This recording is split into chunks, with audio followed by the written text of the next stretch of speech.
I'd like to call the meeting to order. Will the Township Clerk please read the statement? This meeting of the Township Council for Thursday, February 16, 2017. As the notice of this meeting has been provided to the public and the press on January 6th and February 7, 2017. It was posted in the bulletin board in the municipal building in accordance with the Open Public Meetings Act, NJ:10-40. Roll call. Councilmember Kadesh. Here. Councilmember Ooms. Here. Councilmember Rizzuto. Here. Councilmember Wetzel. Here. Council President Murphy. Here. Please rise to salute the flag. I pledge Pledge allegiance To the flag of the United States of America, and to the republic for which it stands, one nation, under God, indivisible, with liberty and justice for all.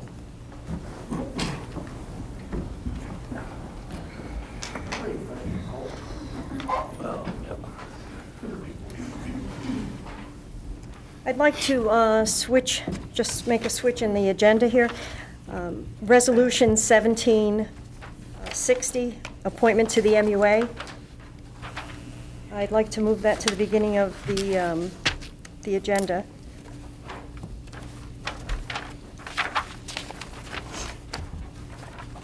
Sheet on here. Do I have a motion? Motion. Is there a second for approval? Second. Roll call? Councilmember Kadesh. Yes. Councilmember Ooms. Yes. Councilmember Rizzuto. Yes. Councilmember Wetzel. Yes. Council President Murphy. Yes. Motion carries to adopt resolution 1760, appointment to the MUA. Mr. Mayor, will you give the, Very good. Miss, Raise your right hand. I'll put this on the screen. I John C. Perry, do solemnly affirm do solemnly affirm that I will support the Constitution of the United States that I will support the Constitution of the United States and the Constitution of the State of New Jersey, and the Constitution of the State of New Jersey, and that I will bear true faith and allegiance and I will bear true faith and allegiance to the same, to the same, and to the governments established and to the governments established in the United States and in this state, in the United States and in this state, under the authority of the people. under the authority of the people.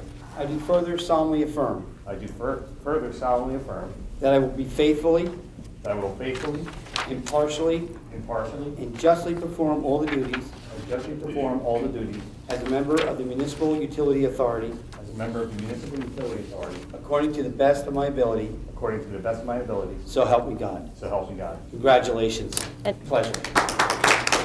John, can you just be so kind as to just sign these three? and I'll take just you to down. add to the record, this is John Perry, and he's being appointed to the vacant seat on the MUA.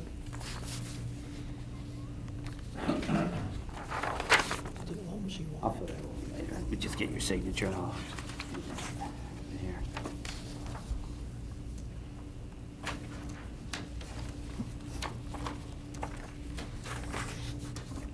Well, while they do that, we'll move on to the proclamation.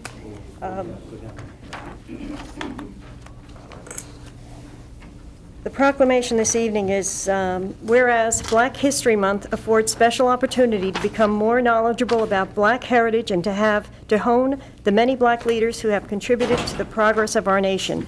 Whereas such knowledge can strengthen the insight of all our citizens regarding the issue of human rights, the great strides that have been made in the crusade to eliminate the barriers of equality for minority groups, and the continuing struggle against racial discrimination and poverty.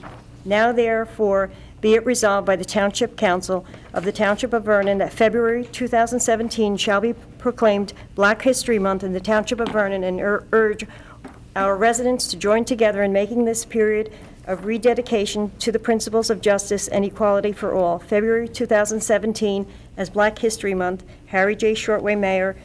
Jean Murphy, Council President. May I have a motion to open the floor to public comment? Motion? I have a second? Second. All in favor? Aye. Is there anyone that would like, or wish to address the council? It's freezing in here. Guess we sit tonight, right? Yes. Good evening. Good evening. Sally Rinker, Vernon. My comments tonight are regarding ordinance 17-02 for the sale of the Faline building. Listening to the mayor and council's discussion at the last meeting, I found some of the statements that were made quite astonishing. The mayor and council has an obligation to the taxpayer to make a bona fide effort to get the best price for this asset. That can only be done by obtaining a certified appraisal. I want to thank Mr. Rizzuto for his input and insistence in that regard. Real estate has been slowly and steadily increasing. Thank goodness. To hear the many derogatory comments about the value and marketability of this property without justification is not what a seller does to entice a buyer.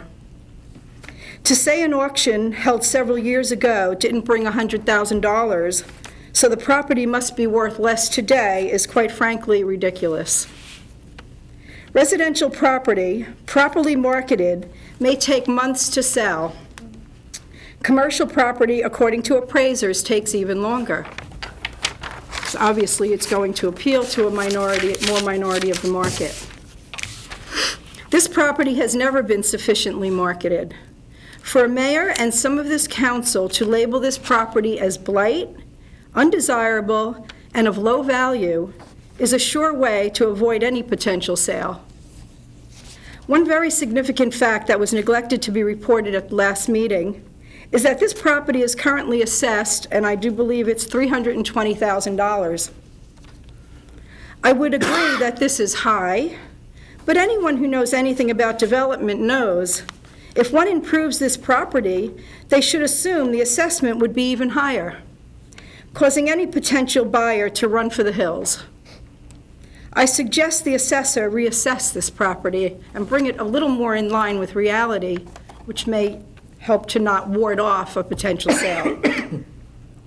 Councilwoman Ohms addressed the requirement that a purchaser must develop the property within 90 days of purchase. She correctly assessed that that be an unrealistic time frame that must be adjusted or removed. As a developer in Vernon for over 30 years, I can tell you one would not be able to suffice a 90-day deadline. I listened to the overzealous comments to hurry this property to auction. Without an appraisal or sufficient marketing plan, there appears to be a haste as, let's do something even if it's wrong.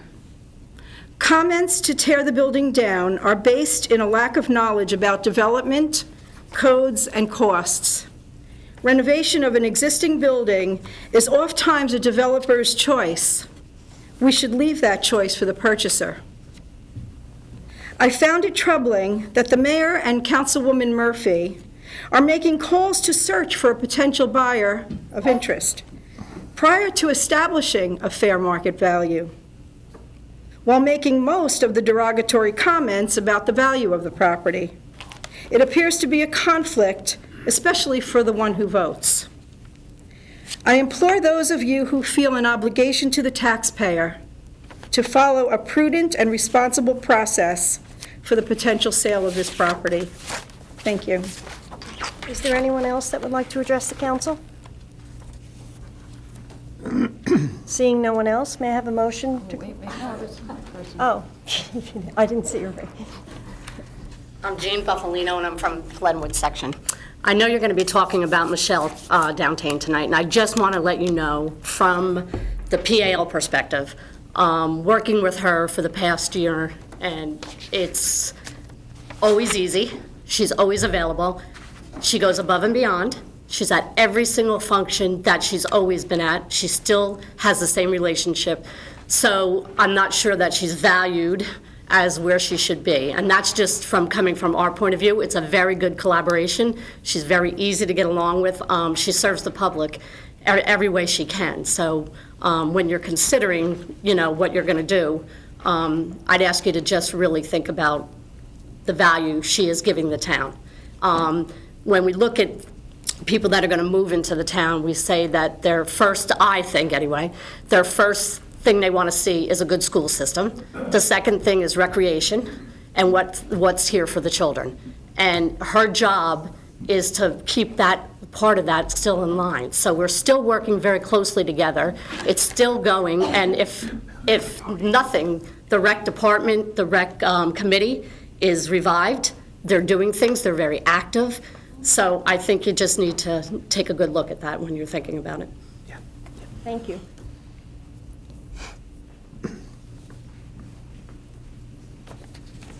Hi, good evening. Hi, my name's Denise Urbaniak from the Glenwood section of Vernon. I'm also here to speak on behalf of Michelle Downtain. I'm currently a member of the Rec Board, and previously I was a member of the Rec Board under Missy Weedbrock. And I had dealings through youth sports for the past 15 years in the town, and I've worked with the past two people who held the position of Director of Community Affairs, and I have to say that Michelle does as an exceptional job as the past two people did. And for me, being on the Rec Board, she's there working hand in hand with us. She's come up with ideas, we've come up with ideas, and we've done a lot in the short time that we've been together. And working with her from a Rec Board perspective, she makes our job easy. And I recently attended the sports roundtable because I'm still also involved with sports leagues. And the way she ran that meeting and she promotes cooperation and all of us coming together and working together. Never has there been an issue where she didn't say, whatever we brought to her attention, okay, I'll look into that, I'll take care of that, and she gets back to us right away. So for her to go from a part-time position to filling this full-time, I think she's made it a very smooth transition. Thank you. Thank you. Is there anyone else from the public that would like to speak?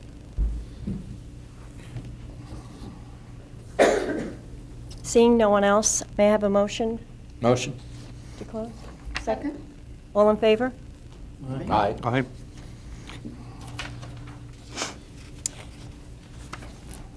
Mayor, would you like to give us your report? Yes. On Saturday, February 25th at 11 a.m. is the scheduled ribbon-cutting ceremony for Congressman Gottheimer's office to be opened here in the Municipal Hall. And I hope the governing body, as well as the public, will attend this meeting. It's the first time ever we've actually had a satellite office in Vernon, especially in this building, with the congressman and any congressman that previously represented us. So this is a unique opportunity for this town and our people to come down and speak to staffers, make inquiries about the government, and I only look for positive feedback for this to come. So again, that's Saturday, the 25th at 11 a.m. The New Jersey Department of Environmental Protection has begun a task force to define actions for sustainable New Jersey. The task force consists of environmental experts. Our Greenway Action Advisory Committee and Environmental Commission Chairperson, Michael Fury, has accepted an invitation to join this task force, so I think that speaks volume that the state has asked him to join this task force. I've discussed Vernon's water use and conservation management plan with our engineer. At the next council meeting, I will present a resolution to begin the work on the management plan. This work will be funded by an $80,000 grant, and it's a first step on getting the water coming into our town center. I continue to strive to fulfill my campaign pledge to create a culture of well-being that incorporates passive recreation for all Vernon residents. At the center of my agenda is the construction of a hiking and biking trail system to complement the town center and the hub for business. A trail system should include a pedestrian and bicyclist route parallel to the Main Street District as the center point of passive recreation. This will allow mixed-use passive and active recreation uses within easy walking distance to connect our commercial and resort areas. Grants are required to build the system. We have successfully created the Greenway Action Advisory Committee. The GAC has achieved Sustainable New Jersey Bronze certification and a $2,000 grant. Part of this grant will be utilized to apply for a competitive national creative placemaking funding opportunity through ArtPlace. The fund supports projects and utilizes the arts and cultural strategies to tackle a challenge within a specific community. Vernon faces many challenges. Mountain Creek and this administration will partner in an attempt to secure the grant. These grants typically range from $50,000 to $100,000.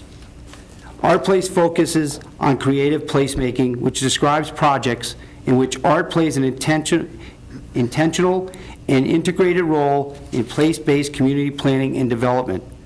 This brings artists, art organizations, and artistic activity into the suite of placemaking strategies. It is believed that community development must be locally informed, human-centric, and holistic. In practice, this means having arts and culture represented alongside sectors like housing and transportation, a passive trail system, which each sector recognizes part of a healthy community.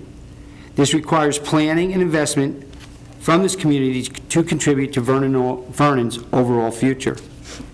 We have taken the initial steps that included creating the GAC and the successful resurrection of the beautification and recreation committees, and now we are in the process of creating an art committee. This is an exciting time for Vernon as we meet the challenges that lay before us. Opportunity awaits.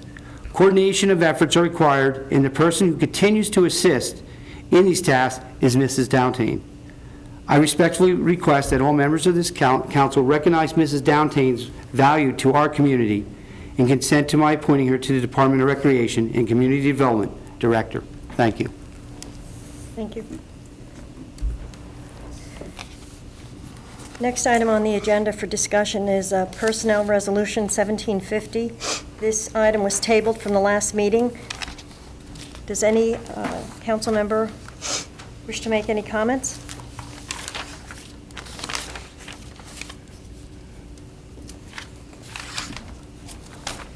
I move that we separate 1750 from the consent agenda and take it off the table. Sorry, you can't do that. That request can only be made by members who voted in the affirmative to place it on the table. All right? So you're suggesting taking it off the table and not vote on it at all? No, take it off the table so we can include it in the discussion. You're asking to move include it it. in So you're asking to move it, to have discussion. Well, we've had some testimony already. So I'm Public just- comment so- should have been included. So All in either one. you, Pat, or Dick have to make a Right. motion. To open this up? I withdraw my motion then. You're saying to open this up for discussion? That's the agenda item, yes. Well, if I could just clarify, Discuss it. item 8A is item for discussion, Personnel Resolution 1750. And the council president has opened that up for discussion. Right, and there is no discussion. So I think what... So then we have to make a motion to... What Councilmember Kadish asked us to move that resolution now so we could vote on it. Vote on it? Councilmember Rizzuto said you did not vote, you did not vote to table it, so you cannot make the motion. Councilmember Rizzuto is technically correct. So what I've just said is either Councilmember Ohms, Rizzuto, or Wetzel need to make the motion to take it from the table so we could vote on it. I withdrew my motion. All right, so I'll make that motion, so I'll need one of them to second it. Anybody can second it. Okay, So may I have a second? to go to the vote. I'll second it. So we're voting We're- as a separate item. Yes. Correct, okay. So we know. Roll call. Councilmember Kadish? Yes? Councilmember Ohms? No. Councilmember Rizzuto? No. Councilmember Wetzel? No. Councilmember Murphy? Yes. Well, it's still tabled. No, we just voted on it. We're voting on whether to take it out of the table or not. You made the motion. I just said we're voting as a separate action. we separate Sorry, I thought you said you wanted to vote on it. Aren't we voting I'd on? like the clarification You then. wanted to vote on 17? We were My voting on it. understanding, you were just taking it off the table and taking it out of the agenda. And I just said, are we voting on this as a separate action now? And didn't the lawyer just say yes? That's what my understanding was. Yeah, we So were this voting is on our it. vote. But if you moved it, you can't vote in the negative. What are you saying? I'm If sorry? you made the motion to adopt it, you can't vote no on the vote. Because you moved to adopt it. No, I moved, no. When I, That is correct also. so what, can we repeat the vote? I mean, what do we do now? My suggestion would be that when we get to the consent agenda, in the agenda, that we have a motion to remove 1750 from the consent agenda, so there can Right. be a separate vote on that. Okay. And I just was bringing the suggestion to bring it up while the discussion was taking Split with place. parts. Can we split the Director of Recreation and the Community Development? Well, right now, the mayor has made an appointment, and he is seeking the advice and consent for the appointment that he has made. If there is a desire to have the roles split, that would require separate action that's not before the governing body right now.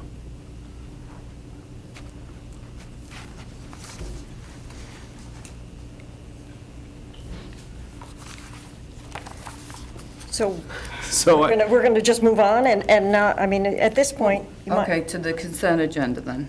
well, we're not through with the remaining items that Right. are up for discussion, so we're not at the consent agenda point of the meeting yet. But when we get there, When we rule it get there, out we yet. we need to have a separate motion to remove 1750 from the consent agenda so that it can be separately voted on. Okay. Is everyone clear on that? Okay, we'll move to B. Is there any progress? Now, did that truncate the discussion? I It wanted to hear, should not trunk, I wanted to hear the discussion.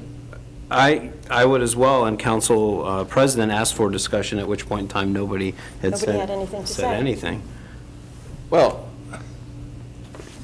the person involved in this is attending the meeting because she requested it not be an executive session. I'd like to have some discussion as to why this has been tabled. Councilmember Rizzuto... What is the objection? Councilmember Rizzuto asked for it to be tabled because he said he had some comments he wanted to discuss. Now, I'd tabled. like to hear the comments. He wanted to discuss it in executive session. Ms. Downtain was required to receive a rice notice, which at that point she decided to have the discussion in public. My comments were not relative to Ms. Downtain nor her performance. They were simply relative to the Position. position, the amount of money, and the fact that the position that she's being given a sizable raise for was reduced in responsibility when $25,000 worth of that responsibility was transferred over to the PAL. So with that basis, I would have thought that the additional amount of money necessary to compensate would have been reduced, not increased, or at least held the same, perhaps even a moderate increase. But I do think that over a 35% increase in salary is too much. I think possibly some of the misunderstanding here is that it's not an increase in the salary as much as it is a promotion and a change in job title for a position that was being performed. That's my understanding, and if it's any different, please let me know. No, it's a director. It's in our code to have a director. I don't think you need a director for one. That's what we've had It's before. not one. She's coordinating different committees. She's coordinating with the PAL and coordinating all the recreation in this community. The other, and just to, not to take this too far off, but a couple weeks ago, I know that the mayor and business administrator and possibly the clerk, they were on a conference call to try to provide a program to the town, so maybe like some of the departments could automate, whether it be the process with the fire inspection or whether it's some of the other activities in the building department, because one of the items is to actually hire, I think there was a discussion to hire somebody part-time between the rec and the fire department, which at that point, if they hired somebody part-time in the recreation department, you would take it right back to when the former department head was there and there was a part-time person working there as the aide for the senior citizen. So that's what was there originally was Missy Weed-Brock and Mary Capteen worked in there. So we're still paying the PAL then there's less work for two people, because we still farmed out the PAL work. Yeah, but Mary, I If it believe goes in was... that direction. But I believe she worked at the senior center. She was the aide for the senior center. And then what happened is when Michelle Downtain was hired, I believe it then became recreation aide and senior citizen. So it became for both. So that position turned into full-time. And then what happened is when Missy left, Okay, so you're saying- I when got Missy you, I left, a got you. portion of that position was now sent to the PAL. So at that turn, Michelle actually took on the role of what Missy was doing and what the other part-time job was. So that's what's been going on since whenever it was that the prior director left. Well, I'm sure everybody can attest to it. She's doing a good job for what she was hired for. I asked for background, for credentials, education history for this position, and I haven't received anything. So, It's that's where I'm at. It's my understanding, and tell me if I'm wrong, my definition of community development is to attract business into town. And if I'm a prospective business owner, I'm not interested in Vernon Day, I'm not interested in all the recreation types of programs you have. I want to know tax rates, I want to know zoning, I want to know what is the infrastructure, I want to know, do we have sewers, do we have water, and do we have property available to develop? That's my interpretation of community development, not recreation. I may be wrong. Mr. Wetzel, my family just went through 9 months of establishing 2 businesses in North Carolina. And all the things that we were asking Miss Downton does right now, we were interested in what other stores, the water, the sewers, what recreation facilities. My son ended up purchasing a building that's right on a greenway that they're building, across the street from a park and everything. All this stuff went together. Her duties are expanding. I've charged her with now going store to store down 515, asking the merchants, are you interested in the water? Do you want water coming down 515? Because you know we have sewer pipes, but no water pipes there. These are expanded duties of community development. We are a recreation community. Recreation is part of this. We need to develop that recreation so businesses come here to sell. It could be snowboards, bicycle rentals, backpacks, things of that nature. Plus all the health food stores can develop, restaurants can develop, cafes can develop. It all centers around recreation. So in starting, like I said, my son's 9 months of researching, ending up in Newport, North Carolina, was all this investigation of doing this. So it's all part, it's the whole picture, the totality of the circumstances we have to look at here. Every little piece. Yes, was it just recreation? Maybe more so, but now I'm adding all these additional duties to her to fulfill. And then when we talk about salaries, this council in 2015, the majority of them, approved a salary of $65,000 for a director and a full-time aide at $30,400. So it was over $95,000, and now we're just asking for one director at $45,000. That is covered by an ordinance. Mr. Mayor, I'd like to ask a more global question. Is this council trying to micromanage you? That's what I'm trying to ask. No. You know, I can't. Well, make any that's the way I'm assumptions on looking at it for this form of government. Yeah. You're asking us for our vote. This is we have 5 people with 5 different diverse opinions. That is what you need to have success and the best outcomes, and we shouldn't be disrespected for our decisions. Well, I'm asking a global question. And I'm telling you, I asked for information, I did not receive it. I believe department heads should be educated in the area that they're leading in. All the other department heads have certifications and backgrounds in that area. Now, can you tell me, because I asked for it educational history. what I- And I excuse don't me. want to debate this out here. She's a lovely woman. She's asked for a public hearing. So, I I thought the don't email want went to. out, but I will tell you what civil service is going to do, because I'm going No, to no, call excuse me, for a desk audit. before you do that, before you get into any of that, since it is a public hearing and Ms. Downtain has asked, and there may be some information that's missing, would it be proper if I were to ask Ms. Downtain if there are any questions that any council members have, if you could just answer them? Because whether it has to do with your job or the performance, I mean, Well, She- these are she the did- minimal requirements, and these are my principles, Yeah. and And that, no, This that, is where I and stand. that's fine. But I'm just saying is because Ms. Downtain she was just before us doing the budget presentation. And if anybody's going to express their opinion about themselves, it can be that person. And, And I if just we wanna were, say the next if we civil were in the service- 90s in a Yeah, no, committee, just- then I would have yeah, no okay, problem with the okay, question. Dan, It's a different form of government. Again, why are you asking me for my vote Dan, then? wait. Let me Wait, address we're that not- comment.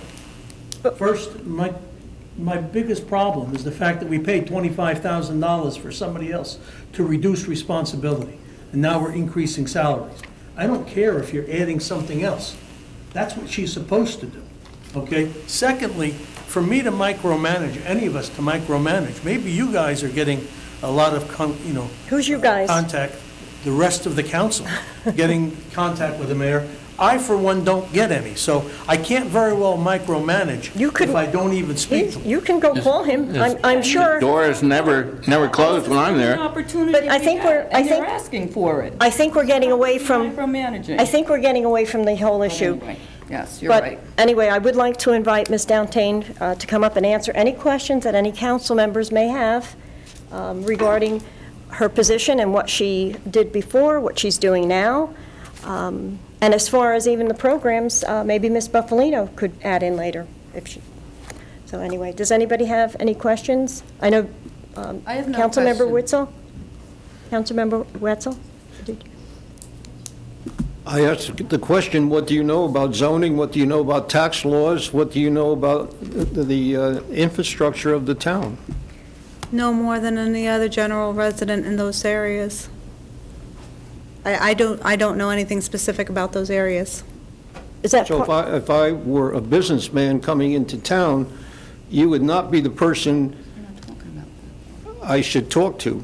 I would No, want you would go someone to from the- zoning. I would want someone from the land use board, I would want the CEO, I would want the mayor, would want someone from the zoning, I would want someone possibly from the tax office to answer all these questions that I have. That's correct.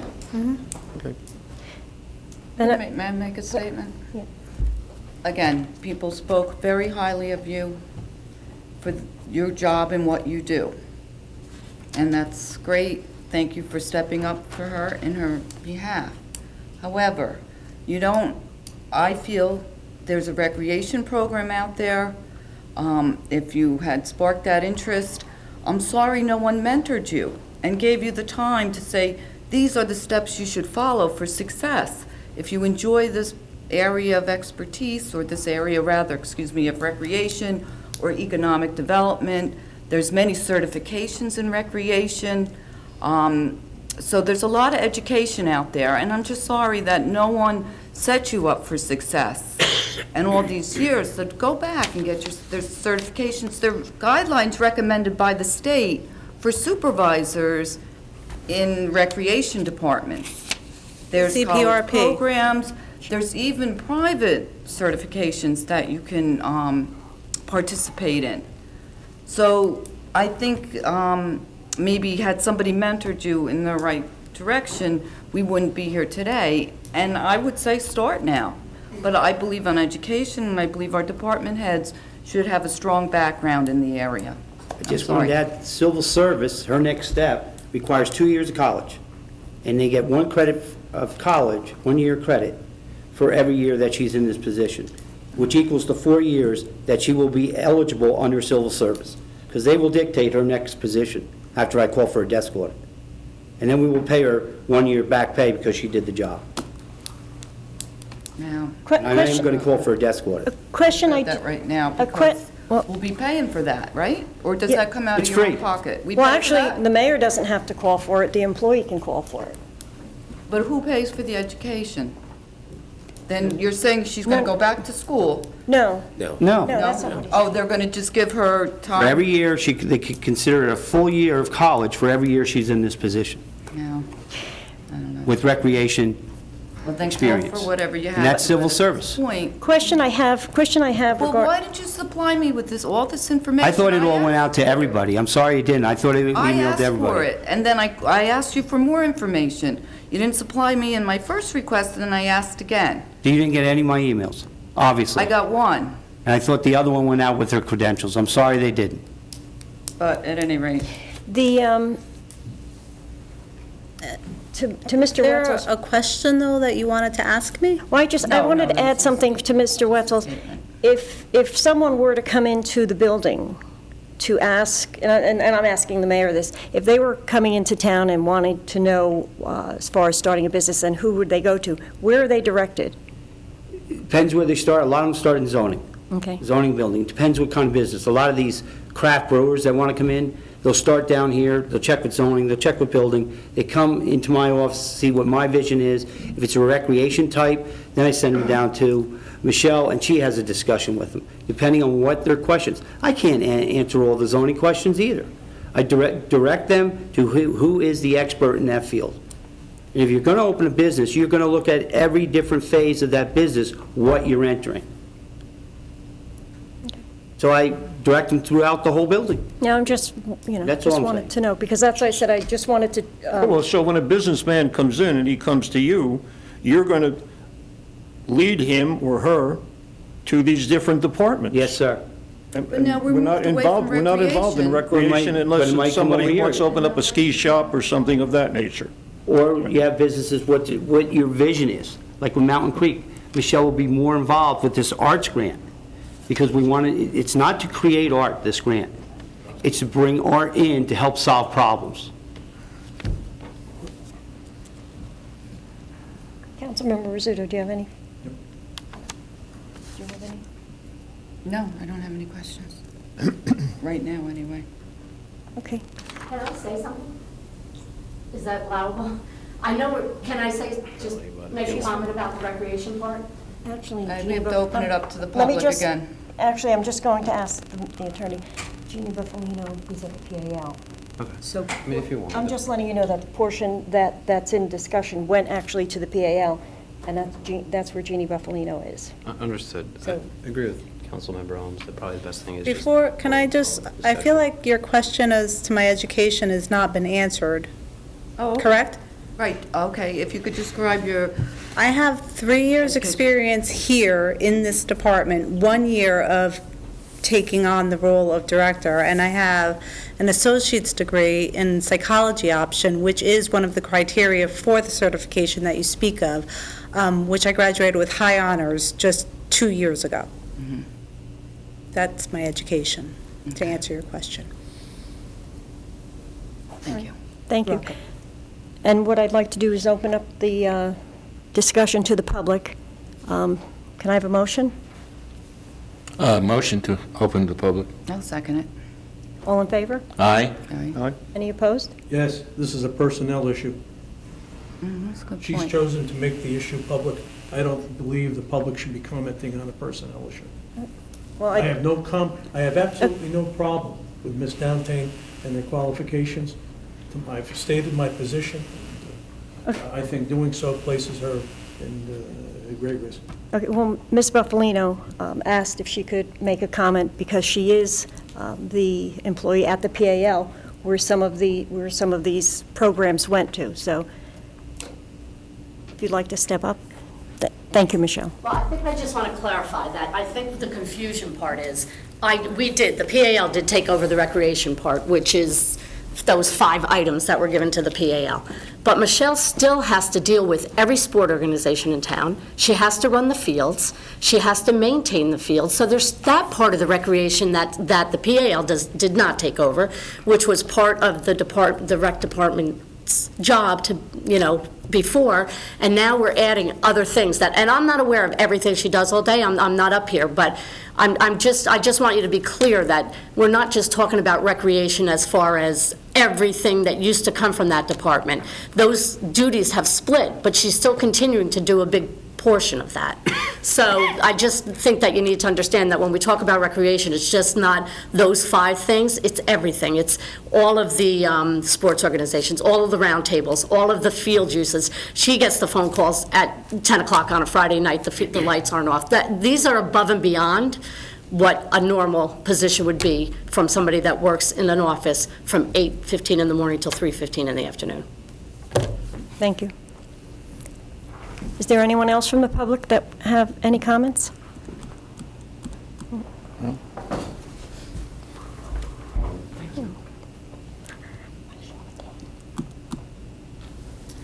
My name is Krista Gary, and I'd like to speak up for Michelle as a senior citizen, that she is a valuable asset at the senior center to all the seniors, and I know she works hard, and she comes up with many different ideas, and she's always there. And one time when we had a picnic, she was there on roller skates, and she was just, she's a wonderful person. And I think I don't know what the amount of money are you talking, the salary.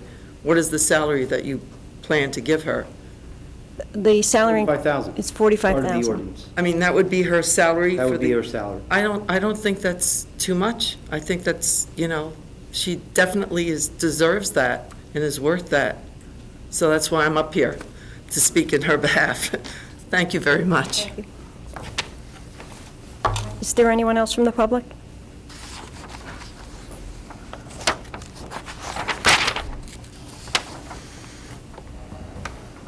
Denise Urbaniak. So I'm going to speak from a rec board perspective, and I worked under Missy Weedbrock, I've worked under Michelle, and the things that Michelle has brought to the table, just the trail challenge right off the bat. I can't tell you what a positive reaction we got from all ages throughout the town. And anytime you can promote the town and get the people, for a long time, people in this town have been negative and down on the town. And now, we've got this breath of fresh air and some revitalization. And just that simple trail challenge got people of all ages out and realizing what we do have to offer. And in terms of bringing businesses and people here, the more the people in the town are supporting it, the more people are going to want to be here and invest in it. And I just think you're being very short-sighted over splitting hairs over what her job entails, because I know from discussions with her that she was very active with the Sustainable New Jersey. She's been very active with GAC. It's not just about recreation. It's about promoting the town as a whole. And if recreation becomes the shining star, then it's a win-win for everyone. I just don't understand why you're splitting hairs over, is she developing, how many of us in this room can answer all those questions that Councilman Wetzel wanted answered? Not very many.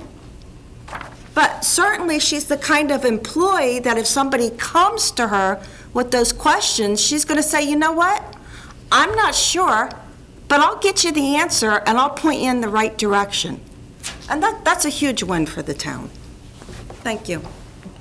The fact is, Michelle kind of got caught under the bus here. But the position of the director of... Excuse me, can we just finish, see if there's anybody else from the public? Close it to the public Yeah, again. is there anybody else from the public that would like to speak? So, not seeing anyone, can I have a motion to close it to public? I'll make that motion. I have a second? I'll second. All in favor? Aye. The fact is, the position of Director of Recreation and Community Development already exists. The mayor tried to fill that position.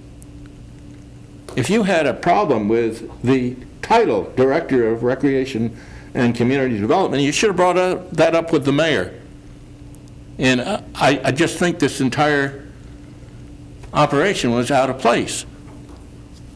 The question of the table is out of place, because it's not about the position of Director of Recreation and Community Development. It's about who's filling it. And that's the mayor's prerogative.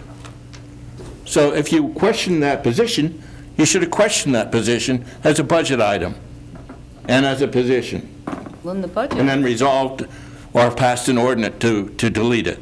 But the position exists, and I don't believe you have the right in this way of splitting hairs.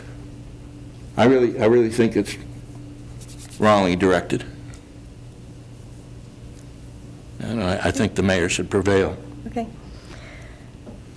Are there any other comments on this? Okay, well, next on the agenda is the MUA progress. And I just like to ask Mr. Zelinski or the mayor if you have any update on the lift stations? Sure, I can provide a brief update. A complaint was filed with respect to the lift stations, asking for the Superior Court of New Jersey to declare that the Township of Vernon does not own the lift stations. Can you speak louder? I'm Oh, sure sorry. I can't hear you. Complaint was filed asking for a declaratory judgment from the Superior Court of New Jersey that the Township of Vernon does not own the lift stations. The complaint has been filed and is in the process of being served. The defendants have 35 days from the date of service to answer, and no one has answered yet, and I don't believe the 35 days have expired yet. When will they expire? They will probably expire at the middle of March.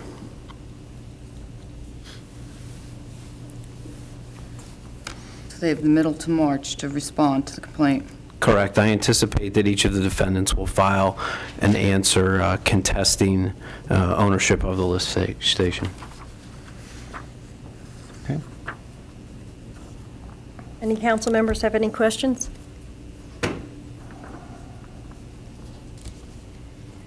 No, thank you, sir. You're welcome. We'll move on to the next item, the liquor license fees. The township is proposing to introduce an ordinance to increase the fees for a liquor license in accordance with the state fee schedule. Do any council members have any comments? We've all received some documentation from the clerk. Yeah, could I ask, what is the rationale for some of the huge increases in these fees? Has there been a study, or? Which huge increases? Well, we have a table here that shows increases quite substantial, up to the maximum. The table, if I can answer that, Council President? Yeah. Yep. The table represents, by state statute, can only increase or decrease a liquor license fee by 20%. You can stop anywhere on this table. I just brought it out to the top so you could see where each number would be when you got to the end. When I had brought this to the attention, actually, of the previous administration, it was on the idea because if you look at the liquor license fees, some of our license fees are literally $90 more than they were in 1977. So if we're charging 17% of what the state allowed license fee is, and then other licensees are paying 100% of what the state allowed license fee is. So the idea is to kind of even that out, and so that not some people paying 100%, some people paying less than 20%, and some people paying around 35%. Pick a number and then bring everybody into that range. Everybody's paying 80%. Even if you lower the couple fees that are at the 100%, it'll also offset the cost for the township. If you might be aware, the town has to do a investigation every year on every liquor license. That entails a police officer who is dedicated to that task and has to visit every single premise. He has to go through, look at their E-140, which is their employee list.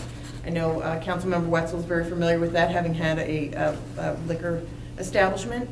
That is very time-consuming, and it's a large expense for the township and for our police department. Subsequently, if anybody transfers their liquor license, by state statute, we're only allowed to charge 10% of what our fee is. Our current fee being in the $426 range, I can only charge them $42 for all the work that this office and the attorney, Mr. Zelinski, do on the transfer of that liquor license. As you know, Mr. Zelinski was in Trenton today. That is at the expense of the township, specifically on a transfer. for that transfer, we will get $102. So this is also trying to offset the cost that the township is incurring, taking that responsibility out of the taxpayers' hands and shifting it to the licensees who actually benefit from having these licenses and make a profit on it, so that the rest of the taxpayers aren't paying for their benefit. And anywhere you can stop on the schedule, whatever amount the council chooses and feels is appropriate is where we can stop increasing.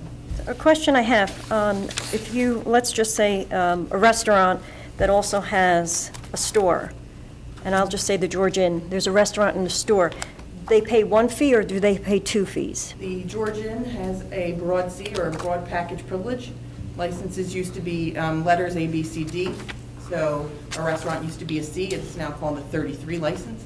A license that is a broad C has the right to have a licensed establishment and then a store separately. The George Inn was grandfathered by the ABC, I believe, in 1971. We have a sketch approved by the director at that time. So we have 8 restaurants in town? We have 8 restaurants. The maximum amount that they could be charged is $2,500, and they're paying $1,026. Yes. So they're paying 41%. Yes. So, but they would not pay twice. No, they would not pay twice. They only pay for having it. Nope. I believe the Vernon Inn also is a broad C. I think the Lamppost also, I'm not 100%, but I believe they also have a broad C. So they don't pay for having their stores plus having their restaurants. They just have the right to sell from outside the bar and have a separate store area. And so right now, like Minerals, a hotel, there's, the maximum also is $2,500. They pay $855 a year. Yes, that's correct. So they're at 34%. So if we were to bring it up, we could only bring a maximum of 20% per year. Right. But then you're proposing to continue to the maximum. No, you can stop any point. Okay. That's up to you as a council to decide. I just gave you a demonstration of where these fees would go. happen? So each year, we would have to No, we would draft an Every ordinance year. right now that you pick a number and you choose an amortization. a yeah, and then I have. Increase it until we have a room full of bar owners. I think it's an excellent explanation. The Thanks. township did start doing that in 2009, I believe. The town, or 10, excuse me, 2010, the township did pass an ordinance, and they did have the amortization table out to increase the fees.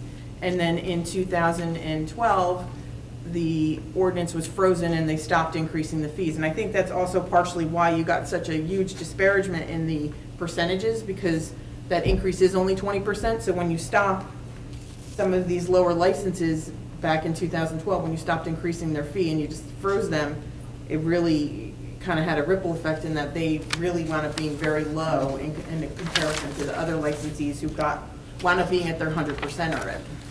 So can we increase individually, or we have to do it consistently among everybody in the township? Well, a couple of them are at 100%. They're low fees, but they're at That's 100%, so you're not doing anything with them. But that's a good point. I mean, but would you want to ever select and choose which ones you're going to raise and which ones you Well, won't? I would think that some of this depends on the amount of business that's being done in each establishment. You have one that's at... We have to do all the same class at once. So if you're Okay. going, like, the restaurants would all have to be increased. It couldn't just be this restaurant, but not that one. Good. The hotel functions very much like the restaurant.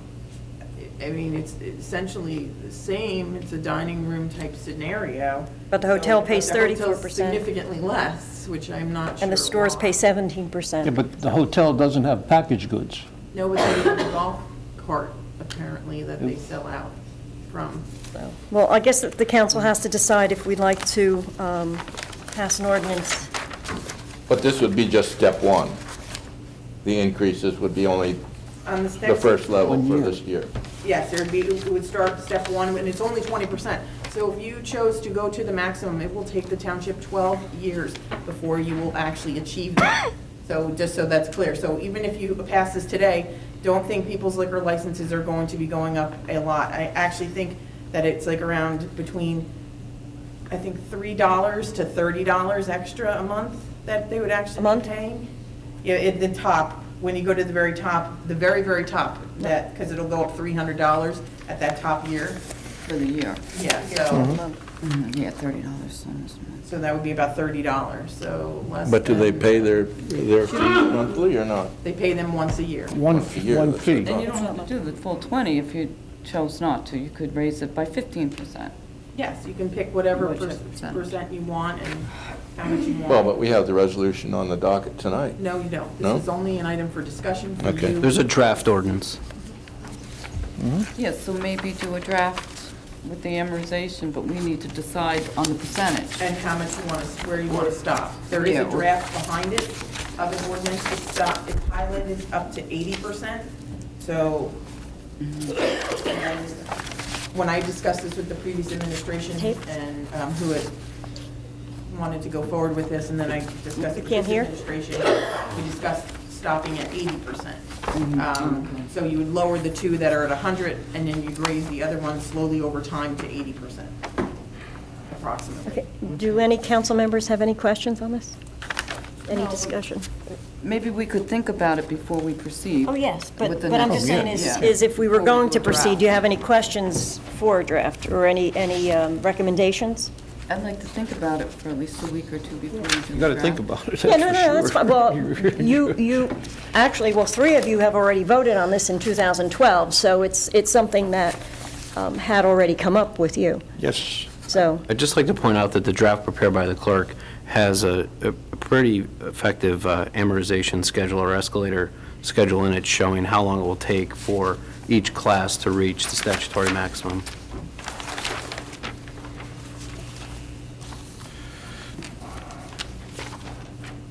Well, that's why I asked whether or not we're locked into this schedule, because that's pretty substantial. Correct, you're not locked into it. You're not You can- locked into Yeah. it, No, she just, you're locked into she just made a Sample. sample. The only thing I can say is that, and the mayor can attest to this, liquor licenses in New Jersey are very, very, very expensive. I think the ones here went for $250,000, if I'm not mistaken, if not higher. No, right now, some of the values we're looking at 175 in the discussions I've had. The last license. You can go across the state line and you can buy a liquor license for $20, and you can open up the liquor store anywhere that you want, or your tavern anywhere that you want. So that's one thing to take into consideration. These people paid a lot. I don't know how many of them own their own business already, how many of them are paying the businesses off, how much insurance they're paying, depending upon how much their volume is, how much they're hiding 2 sets of books. So, We wouldn't know anything about that. Last license Well, we that could was- decide on a percentage. It doesn't have to be the 20. No, you don't have to do this one, but the last license that was for sale was the Hidden Valley license to National Winter Activity Center. The contract that was presented to my office was $100,000 to, I think, or $110,000. So that's what they paid for that license. We are still waiting for the transfer paperwork to come in on that. They did give us the contract, but they have not filed the sealing the deal on that. The other liquor license that traded was on your agenda, will be the next few weeks, is the Great Gorge Golf Course. That building, as you know, or the golf course itself, was in sheriff's sale. It was purchased out of the sheriff's sale, and the license was included in the purchase of the entire property. So, All right, I guess at this point, maybe if the council could just think about it and be prepared at the next meeting, just to maybe bring your thoughts. Yeah, I think that's a good Okay. idea, because we could call Lauren as a resource if we have questions. All right, and the next item on the agenda, Mr. Zelinski, would you like to comment on anything on the Sure. liquor license? Certainly, renewals? as members of the governing body are aware, I appeared in Trenton today at the Office of the Attorney General's office, along with representatives from Mountain Creek Minerals, Deputy Attorney General Lisa Ellison, as well as, just speak up. I'm sorry, and as well as counsel to the ABC, Wes Geisel. The purpose of the meeting was that the AG's office just wanted to get a better understanding of why the renewals of those two licenses had taken so long, and also to resolve any issues with respect to each operator. The clerk also appeared via telephone. The clerk was extraordinarily helpful today, relaying the township's concerns with respect to Mountain Creek and to minerals. I'm happy to report back that all issues related to Mountain Creek have been resolved. With respect to minerals, minerals will be providing the township with an affidavit that we will be drafting that will also be reviewed by the ABC, providing that minerals has the statutorily required hotel rooms, and they will also be making an amendment because the officers of the company have changed. But overall, it was a very productive meeting, and I'd like to especially thank the clerk, as she was very helpful in getting through the various issues and getting this finally resolved. But if anyone has any questions with respect to any of the operators, I'm happy to answer them. Thank you. You're welcome. We'll move on to the consent agenda. Resolution 1750. Pull that out separate. Well, I'll So we read it need, first. so just to clarify, we need a motion to pull Resolution 1750, and then, Well, and that's what's they going. may have some others, Okay. so I'm not sure if You're going to anybody read else. them all, and then Yep. we'll pull them out? Yes. Resolution 1750, this resolution appoints the Township's Director of Recreation. Resolution 1754, this resolution allows the Township to apply for the NJDOT grants for the 2017 cycle. Resolution 1755, this resolution establishes the reserve amount for taxes in the 2017 budget. Resolution 1756, the Township, in the first 3 months of the fiscal year, is allowed to transfer funds in the previous year's budget. This resolution authorizes transfers between the Social Security, group insurance accounts, and the PERS and PFRS accounts. Resolution 1757, the Township participates in the co-op to take advantage of discounted prices. This renews our membership.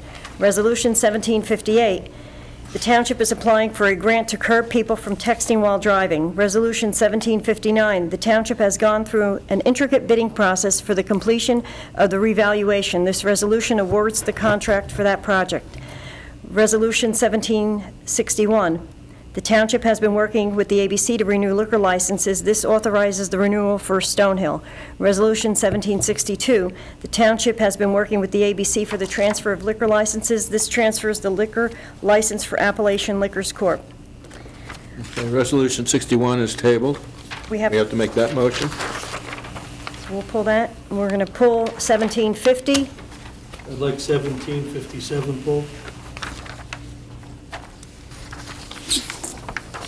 Are there any others?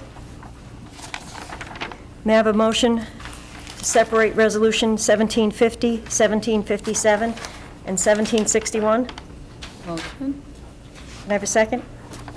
Second. All in favor? Aye.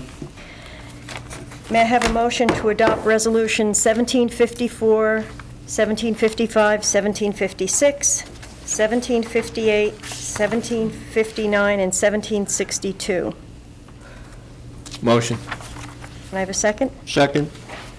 Roll call? Yes. Yes. Councilmember Rizzuto? Yes. Councilmember Wetzel? Yes. Council President Murphy? Yes. Resolution 1750.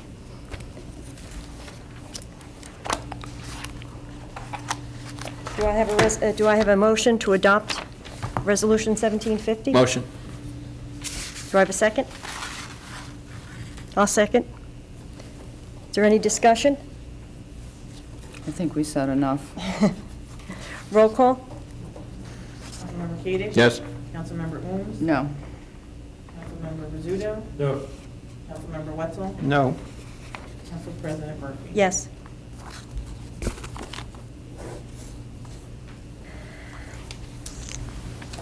May I have a motion to adopt Resolution 1757?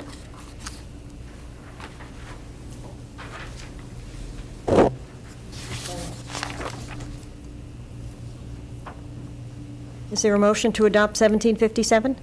Motion. Second? Second. Second, okay. Roll call. Councilmember Kadesh? Yes? Councilmember Owens? Yes. Councilmember Rizzuto? Abstain. Councilmember Wetzel? Yes. Council President Murphy? Yes. Motion passed with the abstention voting. May I have a motion to table Resolution 1761? Should we table this to Motion. the next meeting? No. No, we should not table it to the next meeting because there's some information that needs to be provided. When that information is provided, I'll inform the clerk and the council president that the information is satisfactory and it can be placed on the agenda, Okay. if that's acceptable. Okay, motion to table? Motion to table? Second? Second. Roll call? Councilmember Kadesh? Yes? Councilmember Owens? Yes. Councilmember Rizzuto? Yes. Councilmember Wetzel? Yes. Council President Murphy? Yes. Motion carries to table 1761, pending further adoption.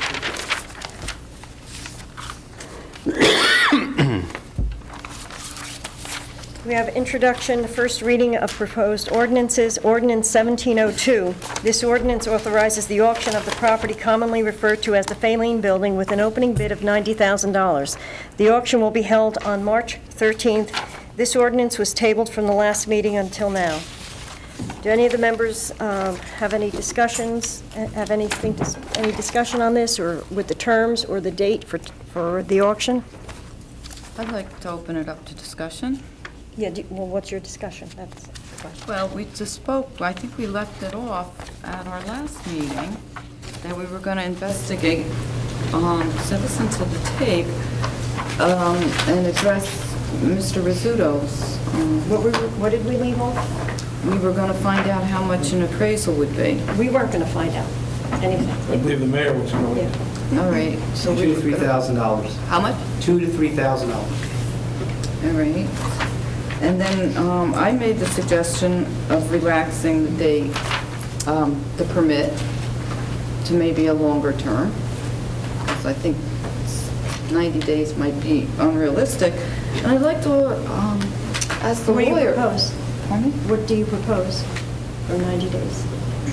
At least 6 months. I mean, I think it would be difficult for somebody... I'm sorry. Disagree with you. 180 days. Dan is saying 180 days. That's 6 months. So 6 months, right? I also believe that at that point, we should begin, there should be a commercial appraisal done. And it's true that we've had this facility, this building, up for an auction and received no bids. But there was a new piece of information that's been added to the equation, and that's the fact that there's very, very serious talk, I would hope, about bringing sewer and water into that area. And I think that changes the value of that piece of property intrinsically. There's an increased value, not a perceived value, it's an increased value, and I think that needs to be taken into consideration. If in fact it's not so, then I would like to be educated as to why. Nobody has voted to bring water there, so you're suggesting we market the property based on it getting water? No, I'm suggesting that we table it until such time that decision is made. Because if it's not going to happen, then I would probably go along with something like this. But if it in fact is, then I think you're giving a buyer an awfully, replacing the township at an unfair advantage, and that the buyer gets something that the buyer should not have. Is Well, Corey working on a proposal for 515 water? Putting all the numbers together, again, the biggest problem we have is where a ground tank will go for fire suppression. Well, one of the items that I'd like Water's to... going to be a big issue. But I'm just- water's a big issue. It's not a given Won't that happen water's quick. coming. Okay? It's not a given that water's coming, because, as I've stated, there are 11 properties within that area that are tax exempt. So when you look at the whole picture, you look at it and say, okay, who are we bringing water to? Now, a lot of this should be predicated upon what the Board of Ed does. The Board of Ed has 2 buildings. From what I understand, they're not anxious to sell anything. So again, why would we be bringing water? If the fire departments sell their lots, which they're up for sale, if the Board of Ed sells both of their lots, if the Faline building is sold, right there's 5 properties that could be put back on the tax rolls potentially. Mr. Wetzel in December said, I'd like to see something happening.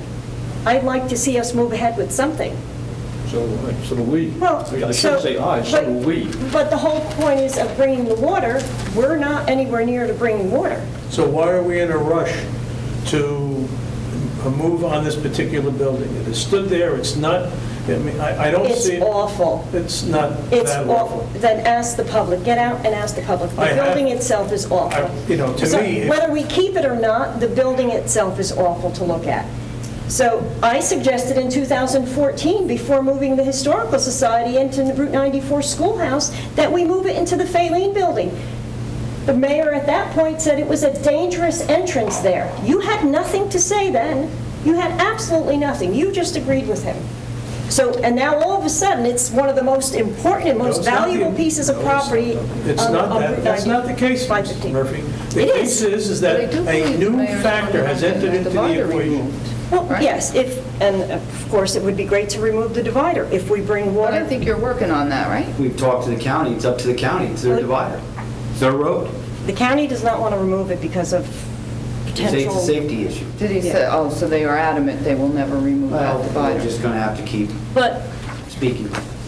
like I said, a So lot there of may be a this, potential to get it removed. if you'd like an appraisal, I mean, maybe the Board of Ed should get in on, and the town could get together and get appraisals, get 3 appraisals at the same time. Be nice to put the water pipes there at the same time, take that median down. Well, it would be. But again, I couldn't justify bringing water to all these properties that are tax exempt. The water thing is going to be a big, I would think, need a presentation, so that's going to be a while off, I would think. However, if you follow this timeline, the way it's written out in the ordinance, if we were to pass that today, the introduction, then we have the second reading, we give 2 weeks before the auction, 'cause it's still Or you March can 13th. That can all be amended. Well, maybe we should think of as Mr. Rizzuto said, maybe a appraisal, then work on a price, work on a marketing strategy, and try to give it the best shot we can before we concede in lowering it. And what's the marketing strategy? Who's going to develop the marketing strategy? Market outside. We've only put a sign outside the door, so only people in Vernon see it. We put it for a few weeks in the Herald. I mean, did it ever go into advertise the auction in a different county? You'd have to ask Vic Morata that. Pardon me? I said you'd have to ask Vic that. That was happening at the prior administration. Maybe Mr. Rizzuto or Mr. Wetzel, did they ever market that building outside of Sussex County? That I don't know. I think it was marketed as much as it could be at that particular time, but again, the issue is not whether Mr. Morata did anything. I think that comment, it was unnecessary. My point, and I continue to make it, is that we are adding something new to the equation. You're adding the possibility of water and sewer. It's a very, very monetary thing that can be added to the value of the Could be. the piece of property. Could be, right. And right now, it's up to us and the mayor to determine whether or not that's going to happen. And I just don't think we should rush to judgment on this. Nobody's rushing. Nobody's rushing. You want to have, excuse me. Nobody's rushing. You're looking to move to You're have looking to the talk building. about it in circles. Please stop talking over me. You're looking to have this particular property put up to auction in the very, very near future. I just don't think it's necessary. Not until you get some type of an appraisal done. And With the possibility of sewer and water entering into the fact, into the equation. You keep mentioning sewer, but the pipes are already there in the ground. Yeah, I know it. Okay. and again, water, But you can't have sewer without water. Well,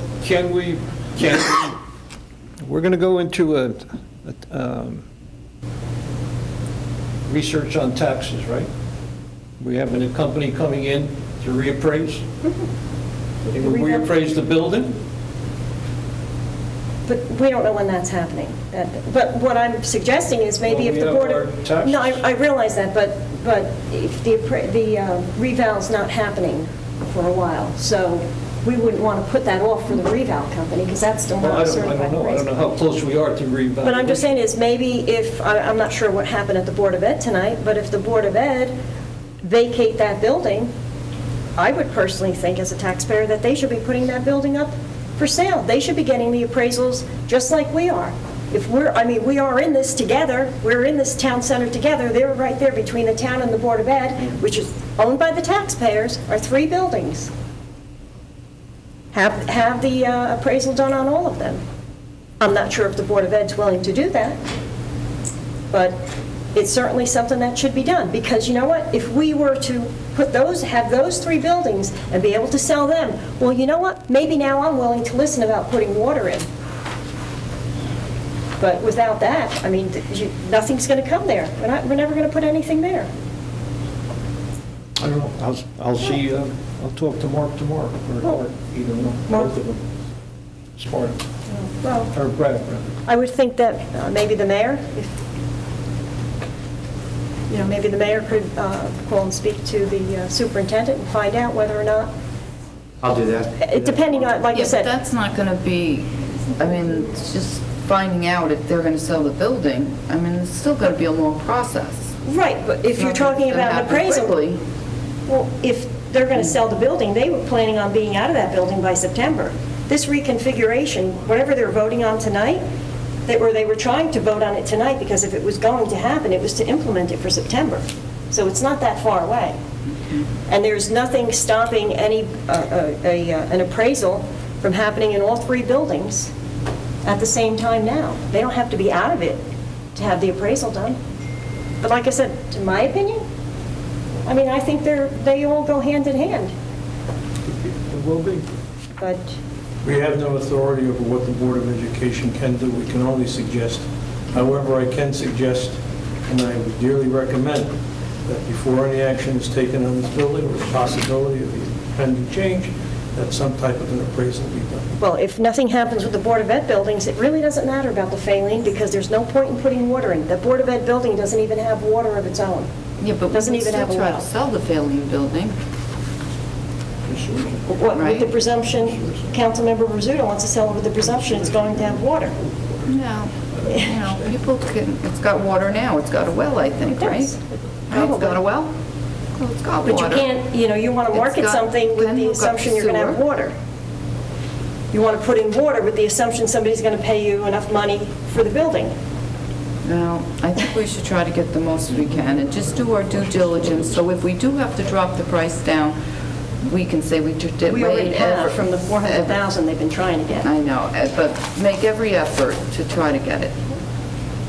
So I would agree to a appraisal, just to see where we're at. I would agree to that. And then maybe from the appraisal, go and try to make a plan. We do appraisals on the building with water or without water. Why don't you just get both? Well, I don't know why you're doing with water, you don't have it. Just to find out the potential Yeah, I mean, there. that's potential is... We talked about potential. Because they're not paying, there's no taxes being paid on that now. And there's Exactly. no services being used right now on that property. That would affect the tax on it as well. So somebody's looking at it now is looking at an appraisal of 360. If it appraises for 200, what's the tax on it? Would be less. Am I correct? So it would give a buyer... Putting money in, because right now there's no taxes being paid on it because we own it. And the amount, and it depends, if somebody buys it, it all depends on what they do with the building. Yeah, but you're looking at it, and you're looking at a building, what you would use it for. I mean, you'd have some idea of what you would be paying in Correct, taxes. correct, but Based on a proper appraisal, I think.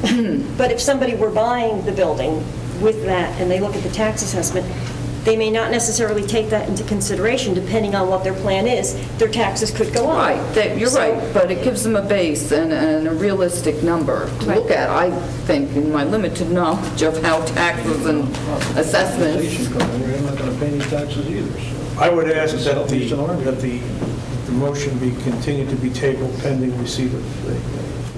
And I I'm would... sorry, Pat, I didn't hear that down here. I said I'm I would sorry. make the motion that we continue to maintain that this item be tabled until the appraisal is received. And I would ask that if you could contact the Board of Ed to see if they have, if they're planning on selling their buildings, if that's the direction they've gone in. No problem. Well, I would support the appraisal, and then from there go on. A marketing strategy outside the boundaries of Vernon, the auction date, advertise well in advance in other Bergen County, Essex County, Union Who's going to County. pay for this marketing strategy? Paper, ad in the Costs paper. money, though. I'll How pay. much money do you I want to mean, spend on it? It's not I mean, worth it. how minimal would, I mean, it's not, I'm not talking thousands of dollars for an ad in the What's an paper. ad for real estate in the newspaper? It's expensive. You can Thousands?